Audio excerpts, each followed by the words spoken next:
नमस्कार सांग माने जय जगन्नाथ। आज कार्तिक पूर्णिमा अवसर में आपण मानू समस्त को मोर हार्दिक शुभेच्छा आउ अभिनंदन। आ का मा बई पान गुआ थोई, पान गुआ तक तोर, मासक जाक धर्म मोर। कार्तिक मासर शेष दिवस हेउची कार्तिक पूर्णिमा। महादेव और माँ पार्वती पुत्र कार्तिकेय एही दिन जन्मग्रहण करथिले। तेणु एही दिन कार्तिकेय को पूजा अर्चना करा जाए। कार्तिक मास हेउची धर्मर मास। एही धर्म मास कार्तिक पूर्णमी दिन ही शेष होइथाए। मासक जाक विभिन्न प्रकार धर्म दान पूजा हविष करी शेष पूर्णमी दिन यह शेष होइथाए। आउ शेष दिन ही धर्मर डंगा भसा जाइथाए। एही पूर्णमी दिन को रास पूर्णिमा मध्य कहा जाए। एही दिन बोईत बंदाणर विधान मध्य होइथाए। ओडिया संस्कृति अनुसार आम ओडिया साधव पुओ माने नौकार यात्रा करिकरी विभिन्न देश मानकु दूर दूर देश सबू को वाणिज्य करिया पई जाउथिले। आउ सेठारु फेरिला बेले बहुत धन संपत्ति नेइकरी आसुथिले। एही संस्कृति ओ परंपरा को मने पकेवा पई आमे माने डंगा भसई थाउ। एहा प्राय ओडिया घरर परंपरा।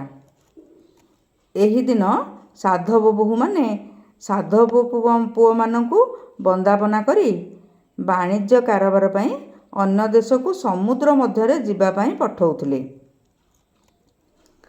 एहा को मने पकेवा पई पवित्र कार्तिक पूर्णमी रे बड़ी भोर रु उठिकरी स्नान सारी डंगा भसा जाए। डंगा भसाइया पई पूर्वरु कदली पटुका आउ सोलरे विभिन्न प्रकार सुंदर सुंदर डिजाइन रे डंगा मान प्रस्तुत करा जाए। आउ सेहितरे पान गुआ घिओ दीप फूल रेजा पैसा अक्षत आदि सबू दिया जाए। तापरे पाखरे थिबा जेकोनोसी नदी पोखरी समुद्र आदि जहाँ भी पाखरे थाए सेठारे डंगा को भसाई दिया जाए। आउ डंगा भसाइबा समय आ का मा बई पान गुआ थोई, पान गुआ तक तोर, मासक जाकर धर्म मोर। एहा कहिकिरी डंगा को भसा जाए। एही दिन विभिन्न देवादेवी मंदिर रे मध्य बहुत भिड़ जमी थाए। पूरा बड़ी भोर मंदिर मानकरे भिड़ जमे। डंगा भसाइबा परे ठाकुरंक दर्शन कले अति शुभ होइथाए। एही दिन विभिन्न शैव पीठ विष्णु मंदिर और विभिन्न देवादेवी मानक मंदिर रे स्वतंत्र नीति कांति आउ पूजा अर्चना सबू करा जाए। तेणु डंगा भसाइबा परे मंदिर जाइकी दीप प्रज्वलन करा जाए। तापरे घर को आसिकिरी चौरा बा वृंदावती को पाखरे मुरुज पका जाय थाए। किए जगन्नाथଙ୍କ चित्र अंकन करती तो किए विभिन्न प्रकारर फूल आदि अंकन करती। तो एही दिन सात्विक भोजन मध्य खिया जाए।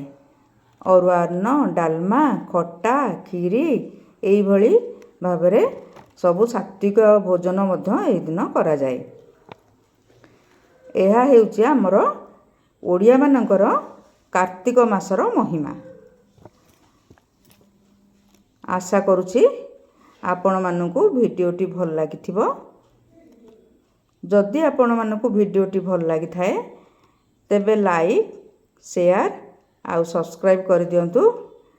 आउ तापरे पाखेरे थिबा बेल बटन टिके दबाई दियंतु।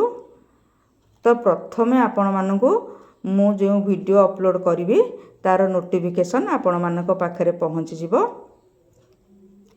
रहुची नमस्कार जय जगन्नाथ।